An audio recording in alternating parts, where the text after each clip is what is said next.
Welcome back to eWeekly, Eastern Michigan University's home for campus news. This week, stories will cover peaceful protests, laws affecting students, and events around EMU. Evan Hensley has the sports recap, Thomas Kruick has the dish, Alicia Lewis has Eagle Encounters, and Sarah Poderacki and Nina Maria Badalamenti have the news. This is eWeekly.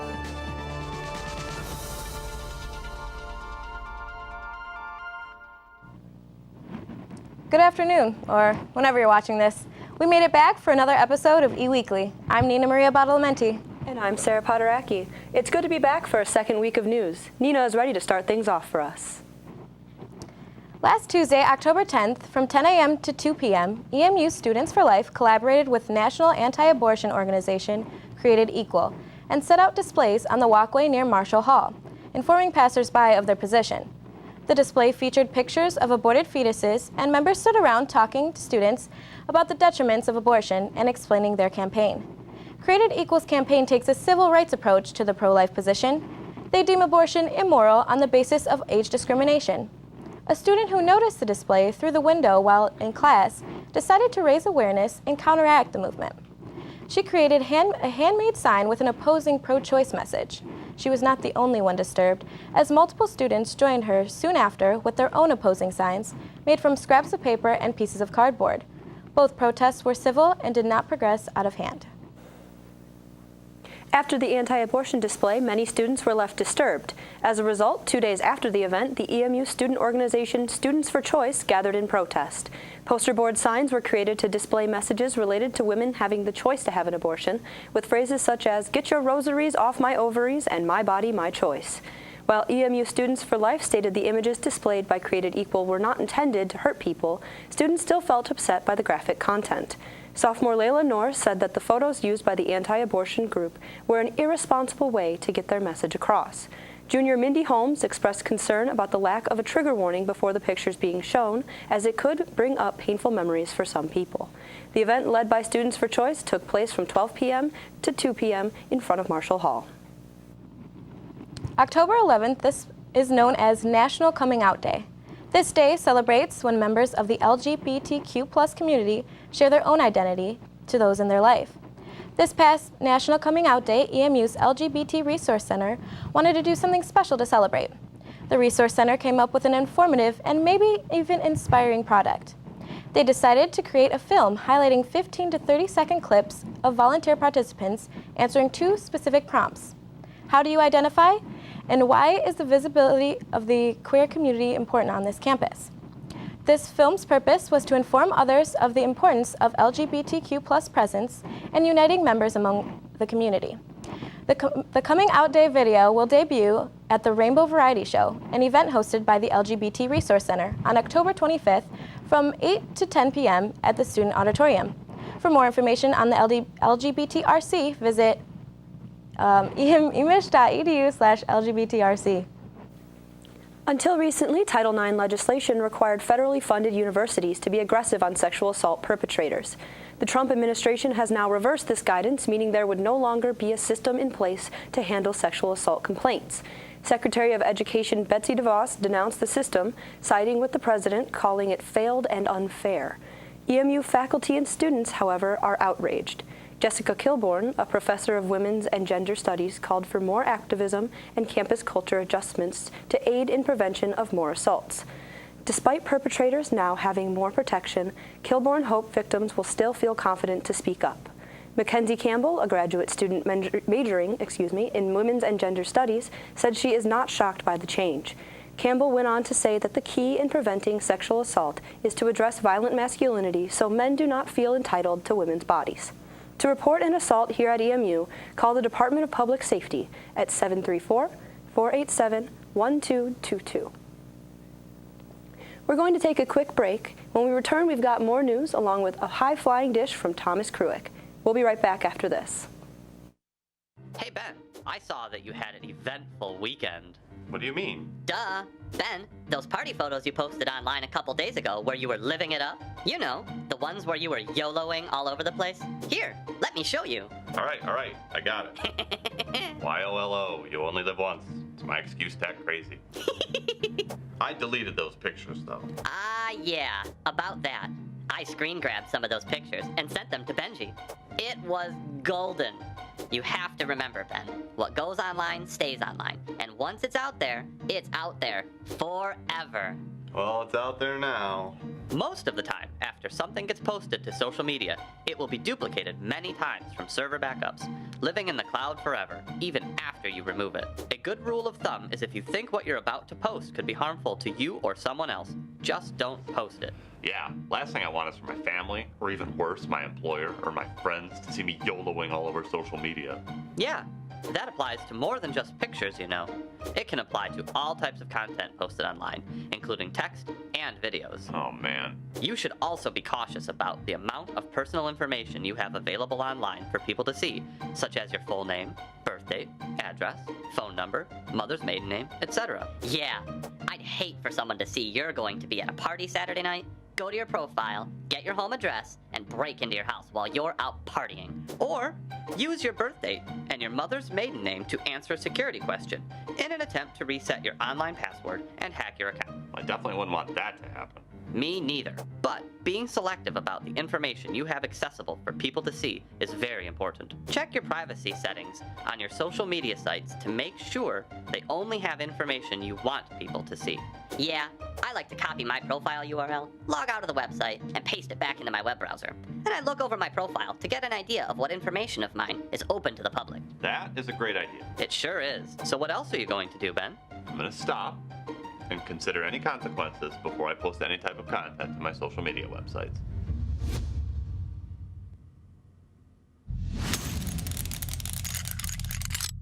In today's cyber world, the number of passwords you have to remember can be overwhelming. While it may be tempting to reuse the same passwords, or store them in a not-so-safe place, in doing so, you're putting your online accounts and data in danger of being compromised. The Eagle security package includes LastPass, an encrypted online password vault that can store all your usernames, passwords, and other personal information in one location. LastPass secures your login credentials using one master password, the last password you'll have to remember. Not only does LastPass store your login credentials, but it can automatically fill them in when you're logging into trusted websites. LastPass can also aid in the creation of strong, unique passwords and secure sensitive data such as addresses, credit cards, and personal notes. Since LastPass is encrypted and protected in the cloud, it's accessible wherever you are, through the LastPass website, a web browser extension, or the mobile app. LastPass makes password security easy. For more information about LastPass, visit tiny.emich.edu/LastPass.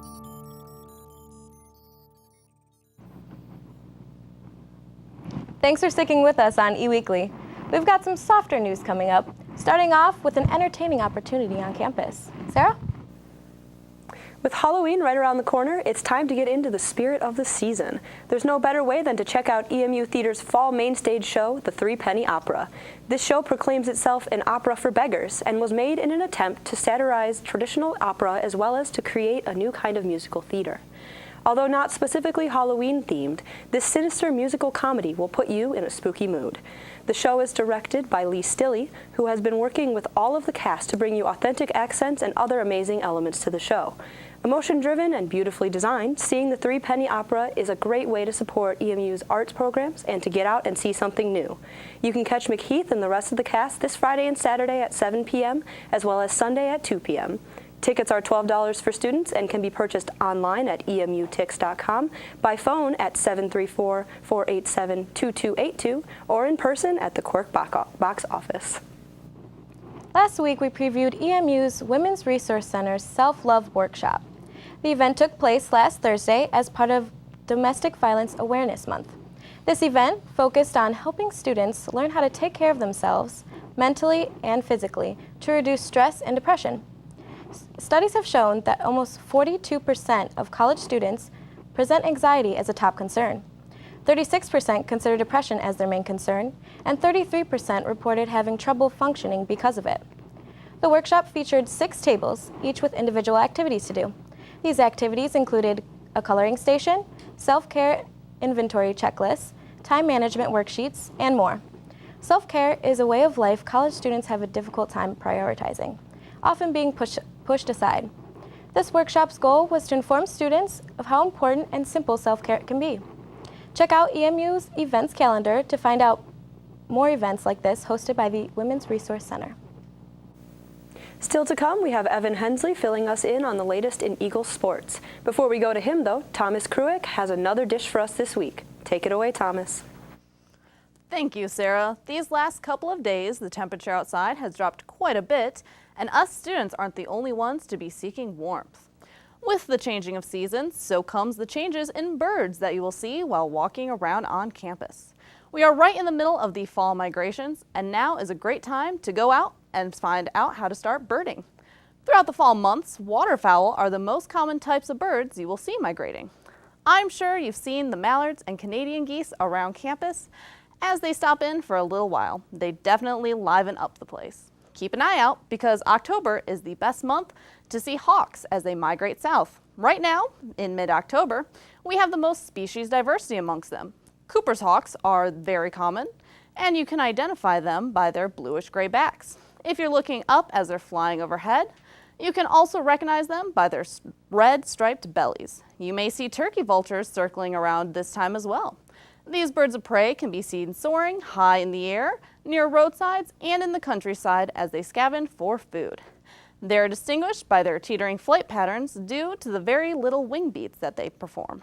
Personally, I love all the little brown sparrows that can be seen all over the bushes and trees on campus. They're cute and help get me into the spirit. If you'd like to know more about bird migrations or how to start birding, check out audubon.com/birding for a place to start. That's audubon.com/birding. After this break, Evan Hensley will be here to give us an update on EMU sports. I'm not much of a sports fan, but watching Swoop on the sidelines always keeps me interested in the games.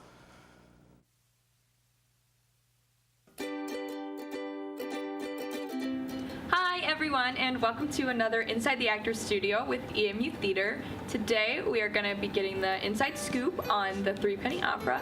I'm Kelsey Booth, and I'm here with... I'm Ellie. I'm a senior here at EMU. I'm a communications major with a minor in theater arts, and I am playing Low Dive Jenny. I'm Parker. I am a freshman here at EMU, and I do not have a major right now, and I play Walt Dreary and Dolly. Can you give us just like a brief overview of what Threepenny Opera is all about? The Threepenny Opera is an opera for beggars, and it centers around one person in particular, McKeith. He's the lead, and it's kind of just a story about a section of his life, but I don't want to give away anything, so yeah. So what part of this production are you the most excited about? I am personally most excited about the costumes and the set and the makeup because I think it's going to be really, really cool. Like, I'm most excited as an actor being in the show for the visual elements because the set design is amazing. Parker, how's it going being your first time on stage with us? It's great. Coming obviously right from high school, it's a lot more professional, and I'm really excited to be a part of it. So it's going really well. I'm learning a lot. It's a ton of fun. I'm making new friends. It's great. So I'm enjoying it a lot. What part of the whole rehearsal process has been the most challenging for each of you guys?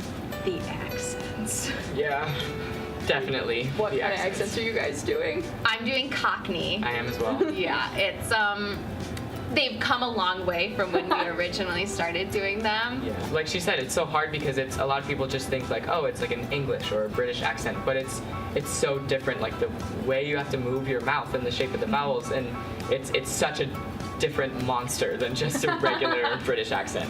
Lee Stilley is directing the Threepenny Opera, and how is it working with him? Lee is fabulous. I love working with him. He knows so much, especially with even the dialects and just the history of the show and the locations we are in the show. He just knows so much about it, so it's really exciting working with someone that you're constantly learning from. It has been absolutely wonderful. Why should people come see the Threepenny Opera at EMU? Because we are in it. That's true. They're beautiful. It's a very emotional musical, and the music is very emotion driven. And also, it's like a spooky show, and it's Halloween time, so that's fun. Yeah, it's so different, and I think it's really cool for people to come and see how different it is. You can catch Ellie and Parker and the rest of the cast in the Threepenny Opera opening in late October right here at EMU Theater.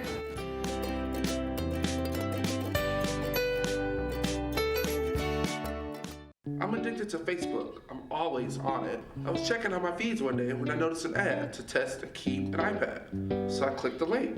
All I needed to get was my contact info. You know, home address, email address, cell phone number. Seems pretty easy to get a free iPad. A week goes by and I never get a new iPad.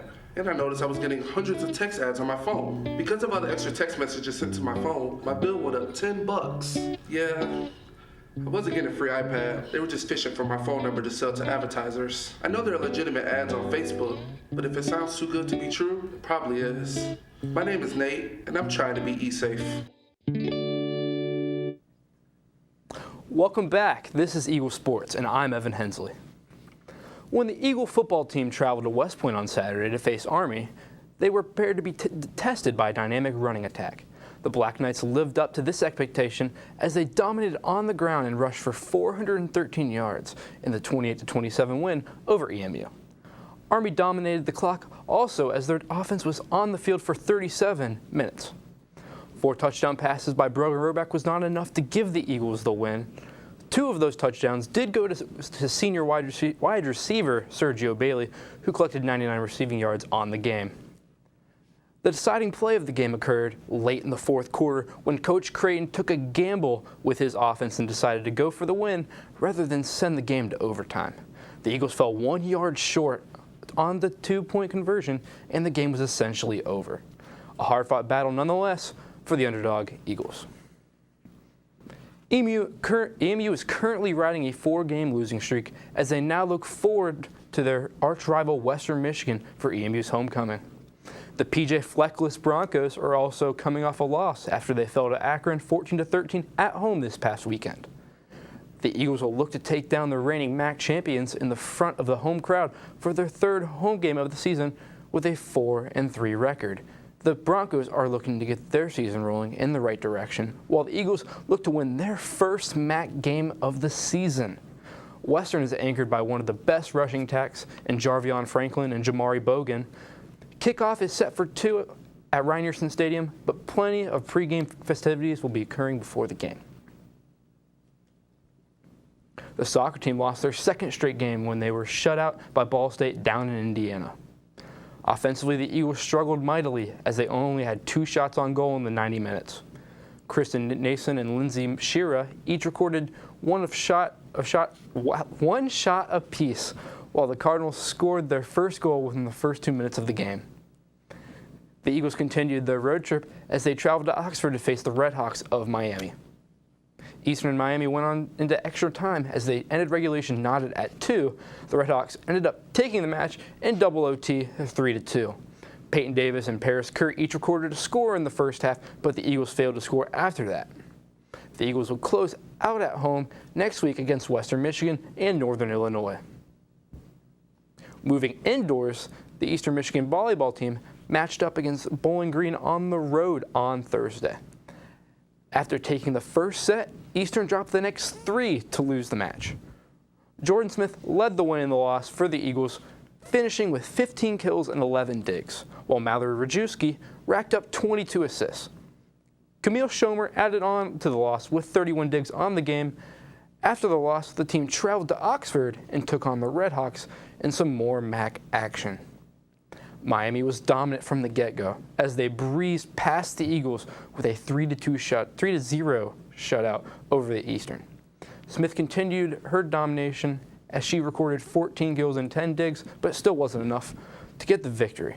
Rajewski added on 20 digs and a whopping 27 assists. The Eagles will hope to get on track in Ypsi for a matchup against Akron this Friday at 7 p.m. at the Convocation Center. This was a bit of a rough weekend for EMU sports, but hopefully the teams can bounce back this weekend. There's still a lot of the season to go, and there's plenty of big games to be played. And you can hear more about these games when you check out the Sideliners on Tuesdays. I'm Evan Hensley. We're going to take a break, but when we come back, Alicia Lewis will fill you in on everything going on around campus. Stay tuned. I'll be right back. I told myself I'm just going to grab a quick drink. 2 minutes later, and everything was gone. My backpack, my laptop, my cell phone, my iPod. 2 minutes was all it took. I was lucky. The thief was eventually caught, and I got it all back. But now that I had that happen to me, I realized that anything valuable has to be treated like cash. I'll never leave it out of my sight again. My name is Heather, and I'm trying to be safe. We are True EMU! Let me show you love. Love is what I know. Join me in this life, your beautiful soul. Everything you need, everything you want, you have it right here, my beautiful soul. We are True EMU! I am True EMU. We are True EMU! Welcome back to eWeekly. We're wrapping up the show, but before we leave, Alicia Lewis is here to let you know how to wrap up your week. Take it away, Alicia. Thanks, Nina. I'm Alicia Lewis, and this is Eagle Encounters. Happy homecoming, everyone. Campus is full of events starting off Thursday, October 19th. The second annual Green and White Ball will take place this Thursday in the Student Center Ballroom, starting at 8 p.m. Bring your dancing shoes. This event is free. On Friday, head over to the True EMU Homecoming Block Party and collect food samples, coupons, discounts, and other goodies from 6 p.m. to 8 p.m., located in the Student Center. The cost is free and open to the public. Get fired up this Friday for the big football game against Western Michigan. The annual pep rally at the Lake House Amphitheater will take place from 8 p.m. until 8:45 p.m. Be sure to stay until the end, though, for the revealing of this year's homecoming court. This is free of charge and will be sure to get you excited for the game. As mentioned earlier, if you want to relax and have a good laugh at the same time, EMU Theater is hosting the Three Penny Opera. This is a musical comedy that could very well leave you with permanent smile lines. This show is located in the Kirk Theater from 7 p.m. until 9:30 p.m. The age limit is 13 and up. Tickets are required and can be found at the Kirk box office. Assuming you'll be fired up after the pep rally, head over to the Renaissance for EMU's homecoming game against Western Michigan this Saturday. The football team needs all the support they can get. Kickoff is at 2 p.m. Go Eagles! Also on Saturday, the Honors College is hosting a yoga session followed by a pancake breakfast. Breakfast will be served at 11 a.m. at the Honors College located at 511 West Forest. This is free of charge. Attendees will welcome to bring a guest. However, be sure to RSVP before Saturday. You can contact the Honors College to RSVP at 313-585-0297. As the 97th Eastern Michigan's homecoming comes to an end, have some fun and enjoy some good food at the Homecoming Fall Festival. Immediately after the game from 5 p.m. until 9 p.m. in the Depot Town. It's free and open to the public. As the fun-filled weekend comes to an end, Sunday is a perfect day to unwind, enjoy the weather, and catch up with that homework assignment you've been putting off. That's all I have for Eagle Encounters. Have a fun weekend. My time is up. Thank you for yours. Until next time, I'm Alicia Lewis. Thank you, Alicia. This weekend sounds quite busy and very school-spirited. I don't know about you, Nina, but I really like the sound of that fall festival on Saturday. Personally, I think it all sounds great. I'll be sure to make it to as many events this weekend as I can. I know I'll be doing one thing for sure though, and that's watching our shows here at ETV. You can do the same by checking us out on social media, ETV@EMU. If you want to see this show or any of our previous shows on demand, head over to YouTube and search ETV@EMU. That just about does it for us here at eWeekly. Thanks for stopping by. I'm Sarah Potteracki. And I'm Nina Maria Badalamenti. We'll see you next week.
My name is Shanna Gilkison, and ETV has been a very important part of my life, especially for the last 4 years. I got my start at ETV in my third semester at Eastern from fellow students, and it's been a great experience. Working with all these new people that I didn't know before, it's very awesome just seeing how willing people are to get together and create something from scratch.